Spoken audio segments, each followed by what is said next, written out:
अतिशय भयानक अशी घटना घडली। एका हेवी व्हेकलच्या खाली जवळजवळ 3 ते 4 जण चिरडली गेली। 3 जणांचा त्या ठिकाणी मृत्यू झाला आणि 4 जण जखमी आहेत, सिरियस आहेत। आम्ही अनेक दिवसापासून प्रशासनाला मागणी करतोय की सोलापूर शहरातून जी जड वाहतूक जाते ती थांबली पाहिजे, त्याला बाह्य वळण लवकर रस्ते झाले पाहिजेत। त्यासोबत हा जो मार्केट यार्ड समोरचा जो स्पॉट आहे तो ब्लाइंड स्पॉट आहे आणि तिथे फ्लायओव्हरची मागणी पण करण्यात आली, त्याला पण विलंब लागला आहे। या ब्लाइंड स्पॉटपाशी पण काहीतरी करणं हे गरजेचं आहे।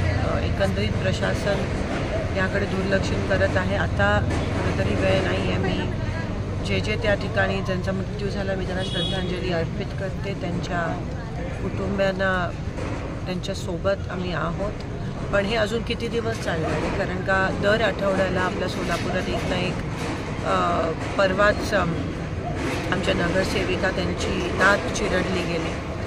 त्याआधी दर आठवड्याला ही घटना होत राहते। विद्यार्थी जे कॉलेजला जातात सायकलवर ते चालत जातात त्यांना पण धोकाच आहे ह्या गोष्टींमुळे आणि सर्वसामान्य नागरिकांना खूप मोठा धोका आहे।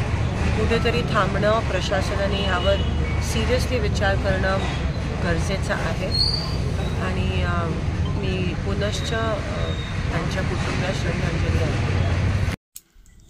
ताज्या घडामोडी पाहण्यासाठी आजच महाराष्ट्र सुखदेव न्यूज या YouTube चॅनलला लाईक आणि सबस्क्राईब करा।